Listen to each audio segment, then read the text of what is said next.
evening, everyone. Good evening. Okay, we're going to do that again.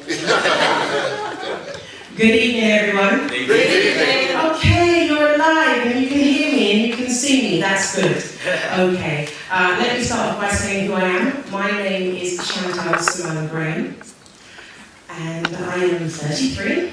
And like the lovely gentleman said, I am a freelance makeup artist. That's my main job. I've been running my makeup and beauty business since 2005, but I've been running it on a full-time basis since 2010, when I was lucky enough to be made redundant. Yeah, I'm probably one of the few people in the world that got made redundant. I was like, yes! Come on! Because I hated my job, quite frankly. I hated it before I even started. So the moment I was told that my job was no longer going to be there, I saw it as now it was time for me to do what I really wanted to do, which was to focus on my makeup and beauty business and some of the other entrepreneurial ideas that I had. I just want to start off by saying thank you so much to Chanel and her team for inviting me here to speak today about my journey. I'm going to tell you a little bit about one of the things that I do. I actually have 6 jobs. I have 6 different things that I juggle because I clearly must be crazy. Because most normal people struggle with one job, I for some reason have 6. But there you go. But I love what I do. I love being an entrepreneur. I love being in business. I love helping people with their business as well. And one of the businesses that I run, which you will all have heard of, yeah, you will all have heard of, is called Ebony Inspires UK, a Black Entrepreneurs Network, where I met the lovely Chanel. I've been running Ebony Inspires UK since March 2012, so still quite new, about a year and a half or so. And basically what I do in my Ebony Inspires UK business is I host a monthly networking event for Black entrepreneurs. And I've been doing my event every month since March. Yes, Black people can do something on a regular basis, believe it or not. I love running the Ebony Inspired events. It's been a dream of mine for a few years, I won't say how many years, but for a few years. And one of the things that I love the most about running my monthly event is just seeing the types of Black entrepreneurs that come through the doors, hearing their story. I'm nosy, so I ask lots of questions about who are you, what do you do, where do you come from, why do you do that? And it's amazing to see the different types of entrepreneurs that we have out there, the different businesses that people are running, the different businesses that people are thinking about doing. And I am that person that will tell you, don't think about it too much, just do it. I find that too many people sit on an idea for too long and they don't do anything with it. And I was one of those people. I sat on my idea and my concept for Ebony Inspired for a long time. And I basically set up the Ebony Inspired business because I showed a friend of mine my 15-page business plan for Ebony Inspired. And she basically said, you know what, this business plan is great, it's amazing. If you don't start this business, I will. I thought, hold on a minute, I don't think she understands. It's taken me years to write these 15 pages. I can't simply just allow you to do it and take credit. It's not going to work. But it was a push that I needed. It was that kick up the backside that I needed to just get up and do it. That would have been December 2011 when me and her had that conversation. And she basically said to me, you have until February to do something. And if you don't have anything done by February, I'm just going to start this business myself without you. And nobody will even know that it was your idea. And I really wasn't happy about that.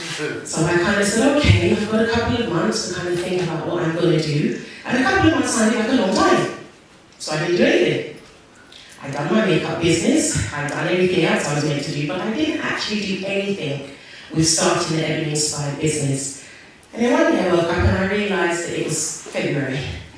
And I started to sweat. Because I thought, okay, it's February now, and she's really going to take my business idea and run with it. So I thought, okay, what am I going to do? Am I going to let her run with it? I thought, oh, hell no. I am way too, so I'm from Brixton. That ain't going to happen around here. My business, she's not going to claim it. So I said, okay, let me be realistic. What do I really need to make this business happen? And I said, okay, I've got tons of ideas, hundreds of ideas, but I need to start simple. I need to start off small and I want it to grow. So I said, I just want to do a monthly networking event, and I'm going to start off like that. And I said, okay, I know lots of Black entrepreneurs that I would want to see every month, that I think are worthy of coming to my event, so I'm going to invite them. And I thought, okay, well, I have to have something to bring them to, so I need a venue.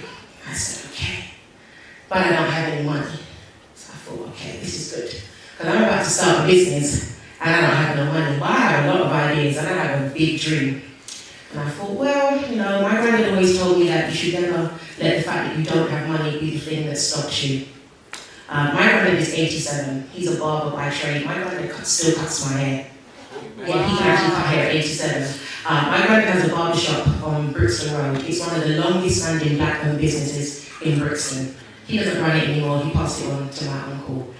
So I talked to my granddad a lot about being an entrepreneur, being in business. He's the kind of the person that I go to and I'm not too sure about what I want to do. Because my granddad is 87, he's Jamaican, he doesn't have any tact. He doesn't know how to water it down. He doesn't know how to speak to you and not hurt your feelings. So if I say, oh, Granddad, I've got to give a talk at university and I'm really nervous, he would say, what the heck for? You can't talk. You're the bottom top figures for a lot of these black people. So do you know what? I'm going to start calling in some favours. I'm going to start saying, hey, you're a graphic designer, I need a logo. Can you do one for me? Hey, you're a web designer, I need a website, can you do one for me? And that's how I basically got my business set up. I had no money, but I had a dream, and I had a vision, and I had a passion, and I knew that I needed to do the Ebony Inspired events. Not just because my friend was threatening to take my business from me, but within myself I thought it was the right time for me to introduce this kind of business to everybody. So within about 3 weeks or so, I had the business set up. My website was done, my logo was designed, my business cards had been printed. I had sent out hundreds of invitations to just about every black entrepreneur that I knew, and even if I didn't know you, you were getting an invite anyway because I wanted you to come. And ironically, the venue that I started my event in was 2 streets from where I live. I actually found this venue by accident. And I have to give thanks to my 13-year-old daughter because she was the one that helped me find this venue. And we were basically walking past it one day. And it's a restaurant, but it has a private dining area. And she said, oh look, Mum, that restaurant they've been building is ready now. She said, oh, can we go in? I started to sweat because I thought, this child don't know how to money. And I know you can't walk into a restaurant and eat for free. I got the gift of the dad, but I ain't that gifted. So I'm like, sweetheart, maybe not today. Maybe next week. She's like, no, Mum, please, let's just go in and have a look. And I'm trying to explain to this child that you don't walk into a restaurant and have a look. It's not a museum. You only go in if you can pay to eat. And I know that I can't pay to eat. But my daughter, being my daughter, walked into the restaurant. There was not a soul in there. So I was like, oh God. Now we're really sick out because the place is dead. Young boy comes rushing over, hello, can I help you? And I thought, no, you can't help me. I don't want anything. And my daughter said, oh, you know, we live in the area and I just want to have a look and see, you know, what's happening. So he gave us this grand tour of the restaurant. And then he said, oh, let me show you something. And I said, okay. And he opened this door to these stairs. And he said, oh, come, I want to show you something downstairs. And I'm following the man down the stairs. And I thought, now hold on a minute, Chantell Simone. You don't know this man, but you're following him down the stairs with your child. You really don't know what he's taking you to, but you're following. And I said to him, I'm not too sure. He said, no, I just want to show you a room. And he took me downstairs into this lovely room. And I said to him, oh, what's this? Because when you walk into the restaurant, you couldn't tell that there was a private dining area. And he said, oh, you know, this is our private dining area. We normally give it to VIPs and so on and so forth. And I said, oh, it's very nice. I might think about, you know, having a, you know, soiree, dinner party here, because I don't want to cook for my friends. I'll bring them in. So I was like, okay, that's good. I started to tell him about my Ebony Inspired idea. And he was like, oh, you know, that sounds like a really good idea. And he said, oh, what do you think of the space? I said, the space is lovely. And he said, well, you know, perhaps maybe we can talk about you using the space. And I said, okay, great, here's my card. Give me a call in a couple of days. You know, talk it over with your manager or the owner and let me know what you think. Now, I didn't actually realise he was the owner. He's 21. I didn't know he was the owner because he looked way too young to be the owner of a restaurant. He actually called me back 2 hours later. And he said, oh, hi, you know, it's Emmanuel from the restaurant. And I thought, who? And he said, you know, you just saw me a couple of hours ago. And I thought, okay. And he said, yeah, you know that idea that you've got? And I said, yes. And he said, oh, well, you know, if you want the space, it's yours. I'm silent. I'm never silent. I was like, oh, really? Somebody winding me up. So he was like, hello. I said, hello. And he said, yeah, if you want the space, it's yours. And I said, oh, okay. Are you sure? Did you speak it over with the owner? He laughed. He said, I am the owner. Awkward silence. I said, okay, man, well done.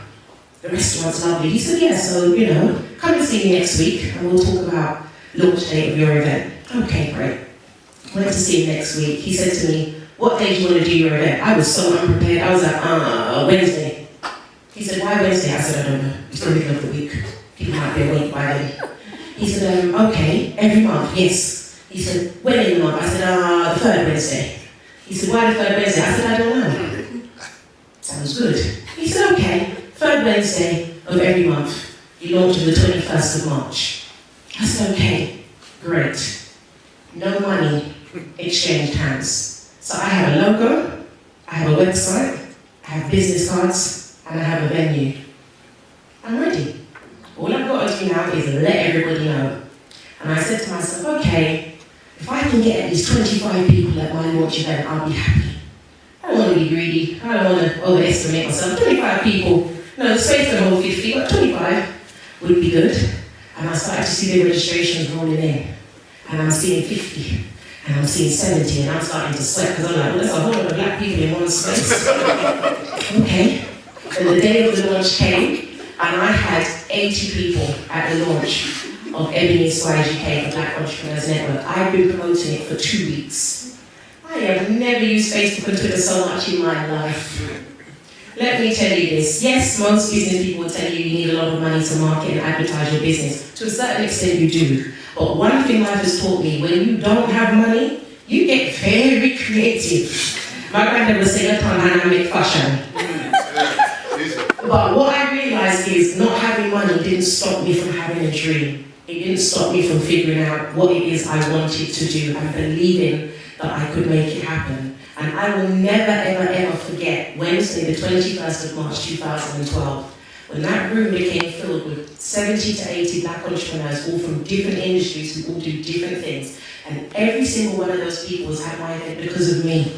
Because I had a dream and they shared my dream with me. And I can tell you, I am humbled every single month that I do the Ebony Inspired event. Because I'm convinced that nobody's going to turn up and I will stand up to speak to the wall. And I've met some amazing people over the year and a half that I've been doing it. And I can honestly say that there's a reason why it took me so long. I had to do what I had to do in order to make Ebony Inspired happen. But as hard as it is, it's an absolute pleasure. I know that you will all be coming to my event. I know that you will all be coming to my event. Yes. Chanel will tell you that it's absolutely wonderful. I host the best event in London. I just want to finish by saying my name is Chantell Simone. I am the founder of Ebony Inspired UK, the Black Entrepreneurs Network. The motto for Ebony Inspired is I dream, I believe, I achieve. Thank you so much for your time.